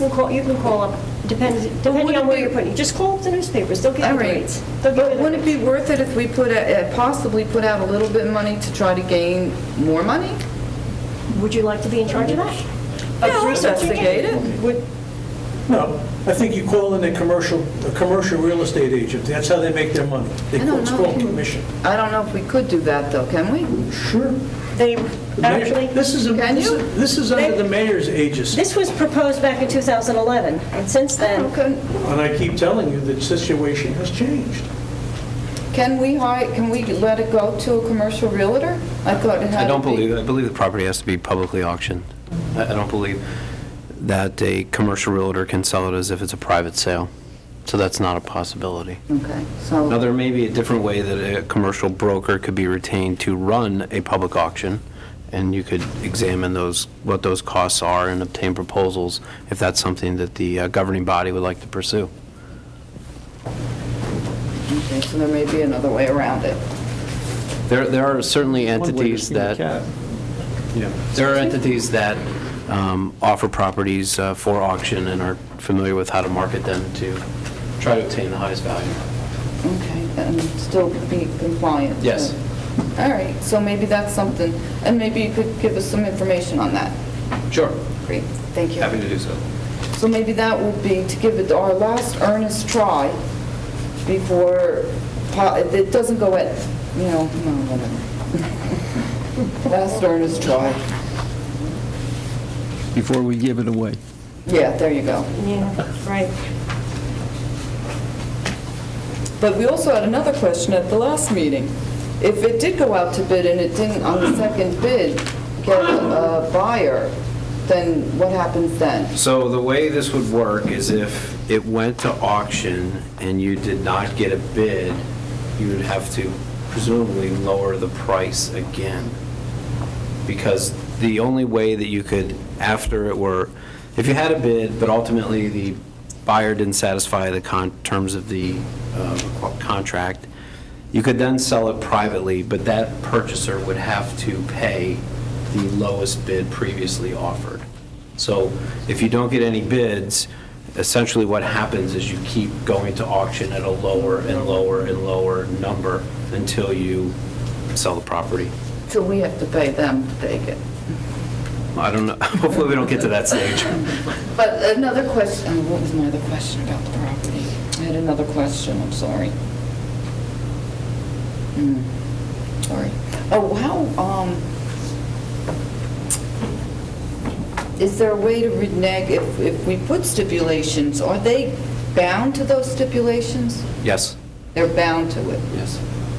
So then if somebody couldn't get a permit to do the work, we'd have to You'd take... cancel the contract, they would make a deposit, the township would most likely keep the deposit, and then you'd put it back out to auction. So we would get to keep the deposit and be able to put it back on auction? Not just forgo the deposit? Correct. Okay. And that, in that situation also, that the hypothetical you've discussed, you could then sell it privately to someone who'd be willing to pay what that low bid was. Okay. All right. Interesting. Okay, thank you. You're welcome. That helps with all this. But I guess the question is there a motion to table the ordinance? We'll table this. Yep.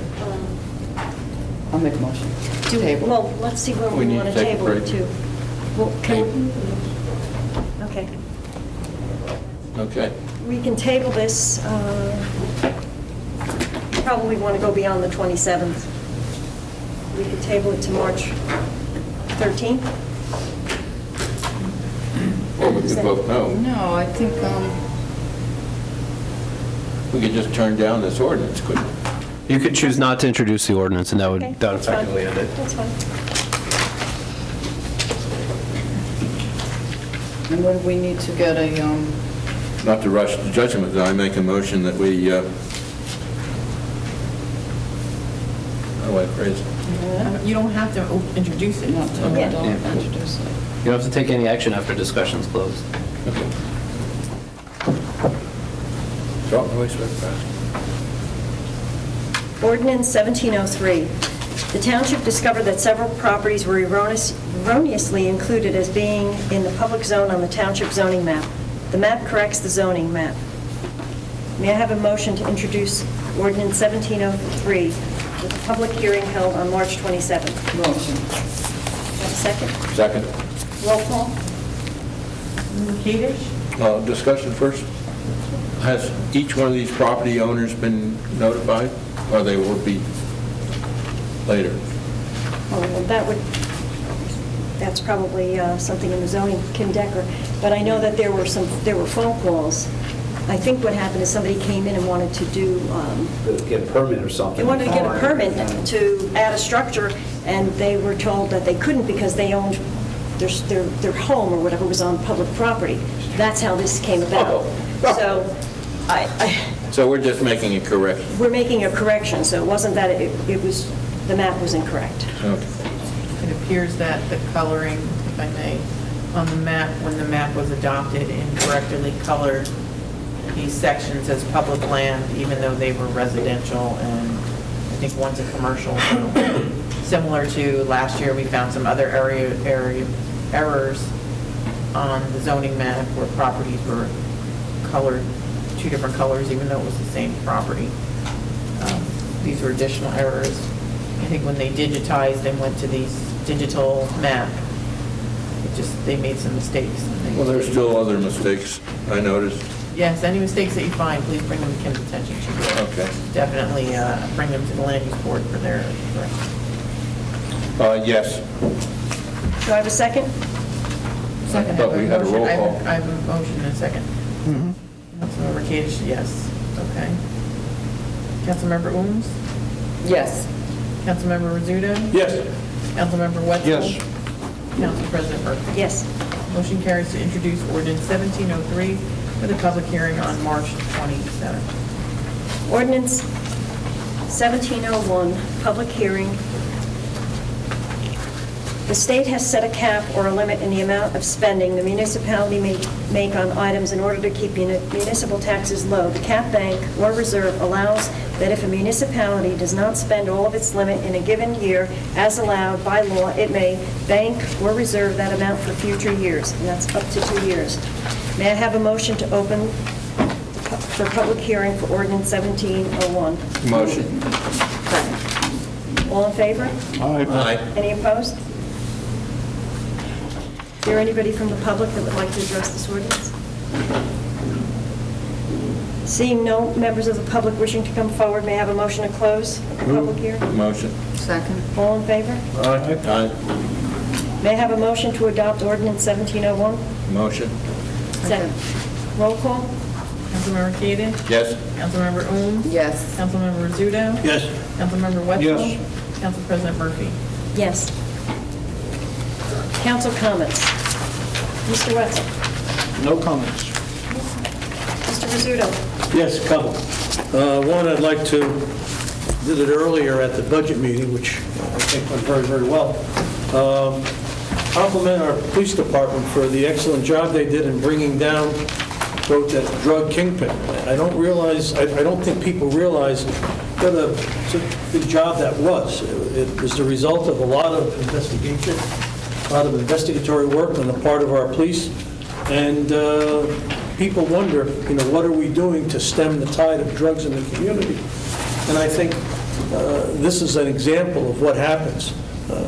Too frequently, people ask, and we can't say what's going on, not that we know, but because of police procedures, and I'm sure the mayor can talk to us about that, we're looking to move up the ladder. so to speak. So again, my compliments to our police department, an excellent job, and they're to be well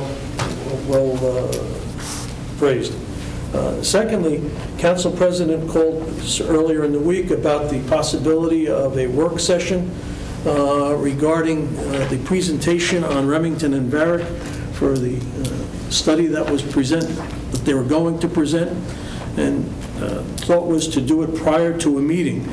I'm going to ask if there would be the possibility that the council would consider a work session on a Saturday on this, say 9:30 to 11, not because it's so much longer, it's only a half an hour, but because of the ability for people in the community to attend and take part in the questioning on this particular issue, both residents, the MUA, as well as the council.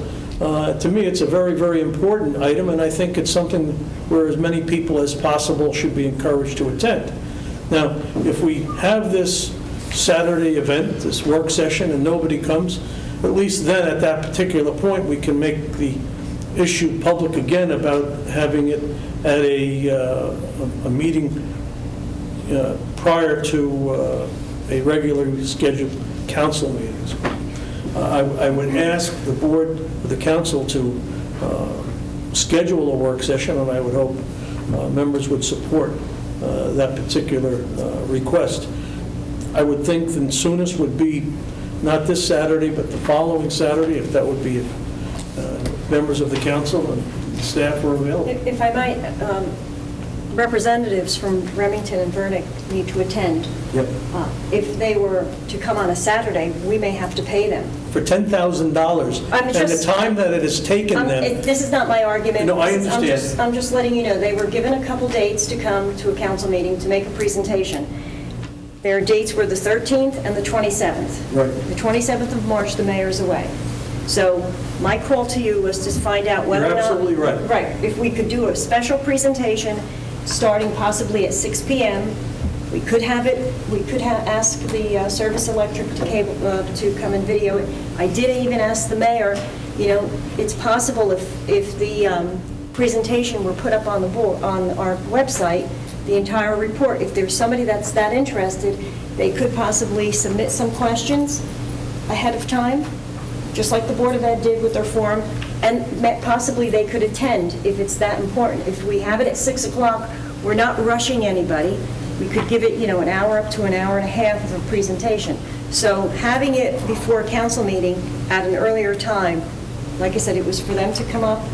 These were the dates they were given. So like I said, I just don't know whether or not they would be available to come on a Saturday. I'm not objecting to it, but... Okay. I would think that with the amount of money that they're receiving for this report and the time that it's taken for them to present this report to the council, they're lucky they're getting paid. It's not much, not to mention the fact The other item is that, you know, this was also to have MUA members here and council members. Right. So you're also looking at a commitment from MUA and council members to come on a Saturday, whether or not the MUA would choose to attend, because they would also have to advertise if they came. So, like I said, it's just to make this to try to get it done in an expedient time. Well, maybe try to see if they're available on Saturday, because then the people that are affected may be able to attend, because it's hard. I would have never been able to make it back before a council meeting to attend, so maybe that would be good. But I'd like to throw in there that maybe the report could be put on the website. Well, that's what I'm saying. That was discussed already. That was discussed, that it would be put on the website. People would get a chance to look at it. And I said to the mayor, if he wanted to try to possibly field any questions from anybody, if he decided that they were going to possibly email them or put some questions up. That's a great idea. So ahead of time. So we would be prepared, and we would have an hour and a half, so it wouldn't run into the council meeting. Nobody's stressed because that night we have the budget introduction, most likely. It's just that prior to a council meeting at 6 o'clock, you have a lot of people, I don't think I have to tell you, I was one of them. You know, it takes a while for them to get home. And it's either at that point, if they want to attend either out of curiosity or an innate interest because it's affecting them, that, you know, they may have to forego dinner or some other commitment. At least this way, on a Saturday morning, 9:30 to 11. We're really at the mercy of the company. If they can make it, that's fine. If they cannot make it, then the council has to decide whether or not March 13th. I don't understand why it can't be just a presentation during the agenda. Well, because on the 13th, we also have our budget introduction that night. So, and in order not to rush the whole sewer presentation, and to possibly give, if we had MUA members and council members, it would at least give MUA and council members a chance to ask questions. We would possibly open it to the public if that's what everybody wished. But like I said, right now, if the council wants to add, it's up to the council whether or not you'd like to propose a Saturday meeting, but it's all up to whether or not Remington and Vernon can attend. All right, let's find out when they're available. We won't have time, I would think, let's make the proposal to try and schedule a Saturday meeting. The mayor, we have time because we have, when were you proposing it? I would think it's, We can't make a meeting if we don't know if they're coming. when is the mayor available? No, the company, I know, Remington but and when is the Vernon. Yeah, mayor? maybe we should coordinate mayor council dates. Well, The mayor said he would not be available on the 13th or the No, 27th? 27th. So I would say, let's try, if you're planning on scheduling it for the 13th, let's try and have a Saturday before the 13th. Correct, but the mayor still has to check with the company. And we absolutely. could still vote on this on the 27th. We have enough time. There's also another alternative, have a joint meeting during the MUA meeting. Yeah, but that's not what he's suggesting anyway. But, so I'm just saying is we can still, by the 27th, we would find out. There's no point in us scheduling a meeting if the company's not going to come. I agree, why not? Why not schedule the meeting pending their approval of coming? If they can't come, then they can't come. No, I think we'd be sending, I personally think we'd be sending a mixed message if it gets out in the newspaper that we're having a meeting that may not happen, but you decide. Call the company, find out if they're available on a Saturday, and then we can pick, if we waited till... The February 27th meeting, then we can, if the meeting's going to happen in March, on March, 11th, well, we can advertise on the 27th, we would know. We could vote on it then. Yeah, we'd have 2 weeks before the meeting That's plenty of to time. post it. But the condo, people living in the condo should know, so maybe when this comes, I'm saying, when this comes, that maybe somebody could put something on their Facebook, just so the word gets out. Maybe something in the advertiser. But that's so what people know, that's all. No, but it would have to be advertised, that wouldn't happen. Correct. Well, not just a notice in the paper, I'm saying where people would see it. I don't- Okay? Not just a small notice in the paper where people would see it. So on the 27th, mayor, as soon as the mayor finds out whether or not we can have, they can come on a Saturday on March 11th. No, I'm out March 11th. I'll be in Canada watching my Then granddaughter you won't trying to be make here. the junior Olympics. Then you won't be here. I mean, what can I tell you? What can I tell you, Dick? Have a good time. Any objections, Mr. Rizzuto, that Mr. Wetzel can't be here? No. Okay. See if they could do it on the 11th.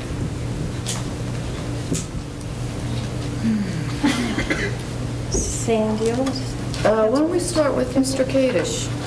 no, that's okay, go ahead. You want to start with me? Sure. Okay.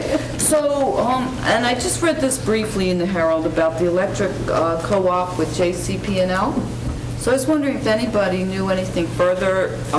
They were reducing electric bills for groups of people. Did anybody read that article? You read it? So I was going to reach out to Ms. Espinosa and just get details, unless I'm misinterpreting that article.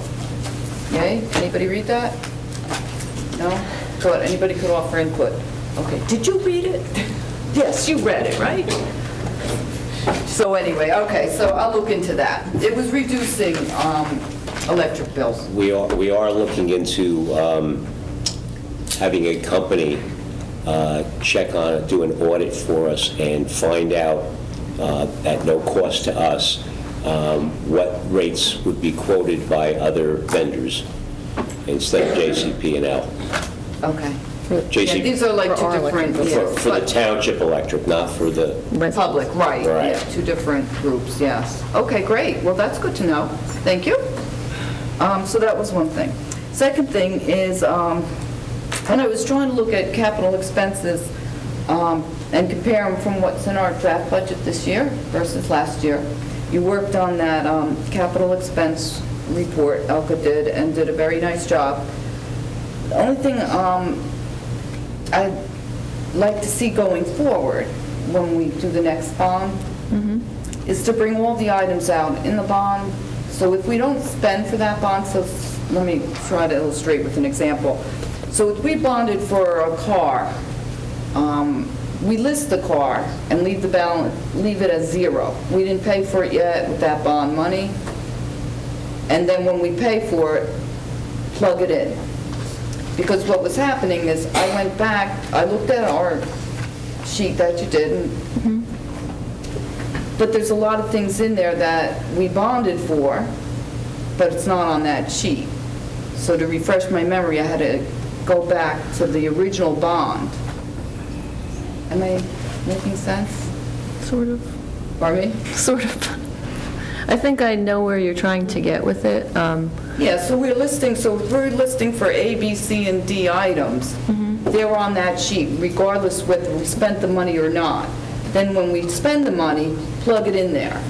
So if we bonded something in 2008, and it was a car, and now it's 2012, and we're bonding for that same car, well, we bonded back then in 8, I would know that because it was listed there. That was what was in the bond that everybody voted on, but we never bought it.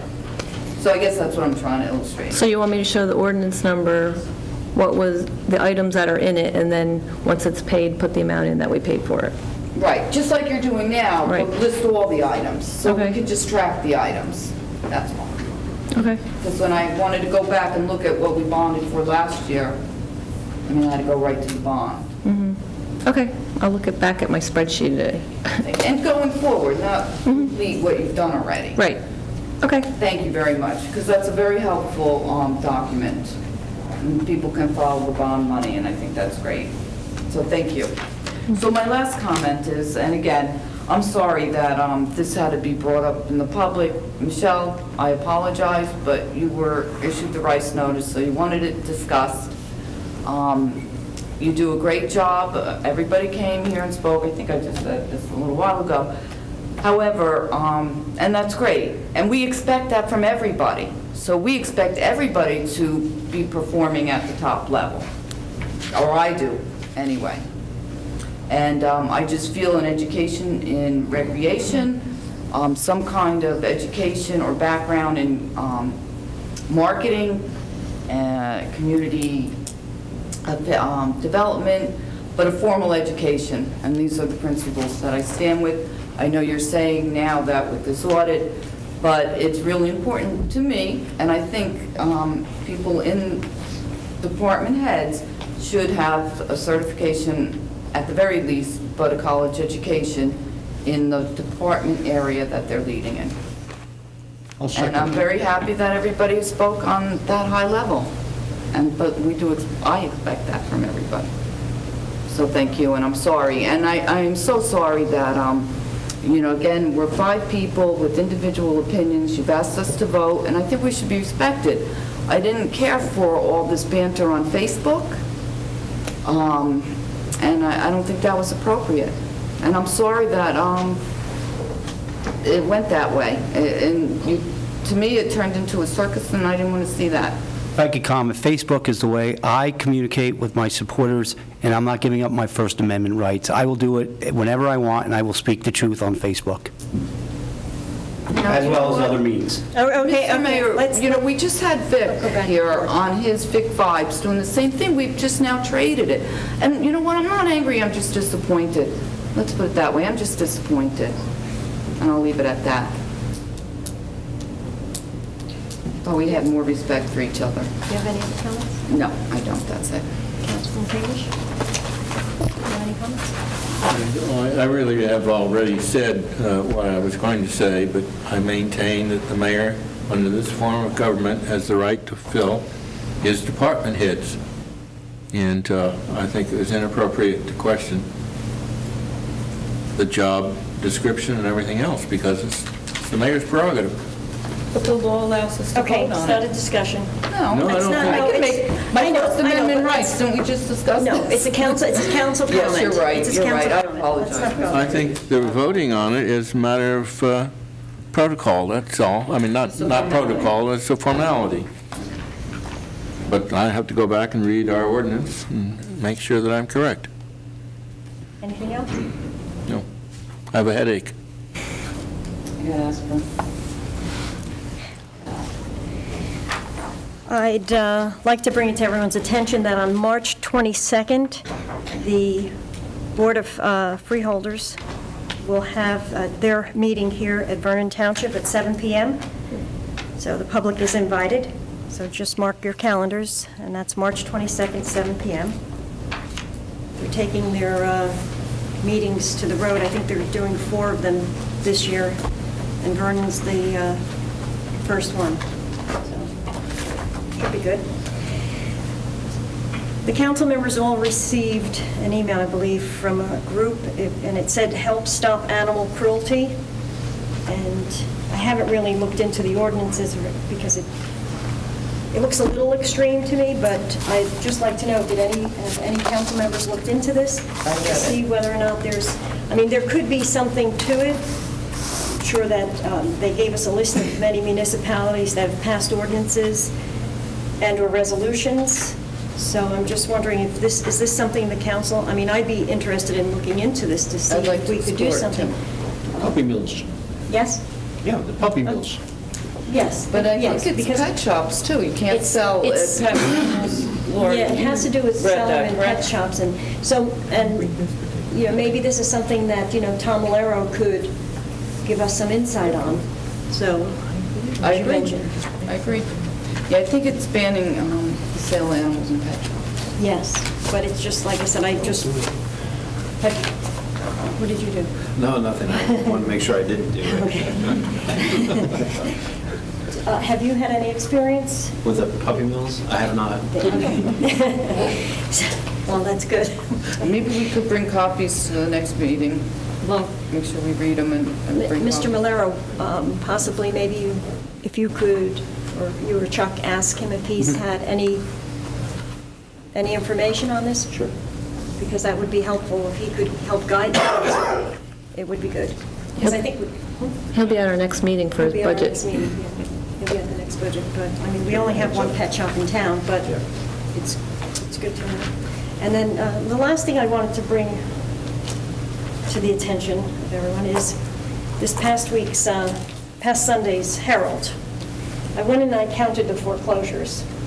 There were 140 foreclosures listed in the newspaper this past Sunday in Sussex County. 32 of them were in Vernon. Out of the 32, 7 of them were condominiums, and I kind of broke it down. 3 of them were in minerals, it was the same owner, so those look like investment properties. 9 of them were in Highland Lakes, out of all these properties. But what was interesting is I was able to break it down going into tax records and sales to see when these happened, because I think a lot of people are under the impression everybody that's in foreclosure bought their homes in 2004, 5, and 6. That's not the case. So when I went through it, I found that there were a total of 14 properties purchased out of the 32 between the years 2004, 5, and 6. They dated back to 1989 when they were purchased. So you had in 1989, you had something in 93, 95, 97. So there could be some reverse mortgages in there. It could have been that people refinanced their homes and then just, couldn't pay it. But it was just very interesting for out of 140 that there were a total of, and they were pretty much scattered throughout the town. So, but I've seen these lists time and time again every week, but it just happened to be that this week I sat there and just highlighted and went through the records and the tax records, because it's pretty sad. So when I mention about the Board of Ed wanting to hold on to their properties, this is one of the things. We have a serious problem here. People are struggling, and it's not just because of the year they bought their home. We need to reduce some of our expenses, and so does the Board of Ed. A question was asked of me, and I didn't know the answer. What's the total number of foreclosures in Vernon? Can we open it up to? There was a number. It's an important question, I think you should It was around 900. comment on it. It's, It's gone down since then. We don't really keep track Lynn, of them. excuse me, Lynn Swigart's here, our tax, if you wouldn't mind stepping up this way, you could be picked up. So to speak. On the microphone? Yeah, to the microphone, this way we could hear We you. don't really keep track of them. We get them more from the clerk's office, and we keep them in a file. At one time, there were about 900. They've been clearing up an awful lot of them lately, and they're selling them mainly to flippers, I believe, and they're just like flipping them over, and people are coming back to live in them. But I think now it's down to about 600. About 600, which is substantial.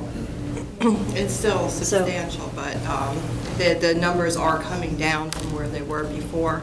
It was just horrendous before, but they're still coming in steadily right, Lauren? Yes, About- if I could interject, last year we received 255 foreclosure notices. That does not mean they are all foreclosed on, but those are notices of new foreclosures, which is down from 310 from the year before.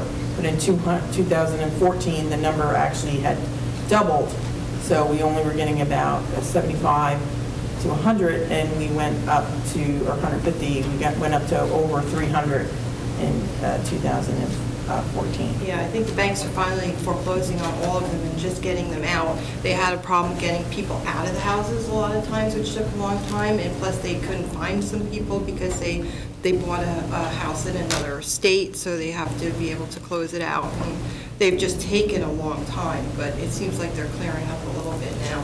Yeah, they are clearing. Well, we just did our top 10 list, which we're not totally done with, and one of the top 10 payers is the Federal Loan Association. So that shows you how many there are. Yeah. So, I was wondering, is there an advocate thank you. to help people who are being foreclosed on? Are there local attorneys that work on it? There's, For a fee? I don't know for sure if there are local attorneys that work on it. I do know that the state of New Jersey has done quite a bit of work to providing homeowners with information that they can use to contest the foreclosure case if they decide to do so. That information's on the judiciary's webpage. But I don't believe that there's been a designated state advocate for individuals being foreclosed on. I mean, there were 5 in the paper that were purchased in 2001. We're about at the 2001 prices right now. So, I mean, that just goes to show. That's why I just wanted, when I saw that, it was interesting because until you actually look at the numbers and having the tax records available makes it a lot easier because you can actually see when they purchased and what they purchased for. Well, I was also interested in what Lynn brought up, and that is, who are the major holders of these mortgages? I mean, are they all banks, or are there some private mortgages that are being foreclosed on? Private, you mean like private owners? Yeah. Maybe a few, but Most of them are banks. most of them. Yeah, how many people, that's an interesting question, how many people walk away from the house because they just can't pay their taxes? Was there a way to know that, Ms. Fargo? It's not usually the taxes that they can't pay. They usually pull or borrow. Oh, I'm sorry. It's not usually the taxes that they can't pay. They, especially if they still have a mortgage, the mortgage company pays the taxes for them within the mortgage. They just walk away from the mortgage rate.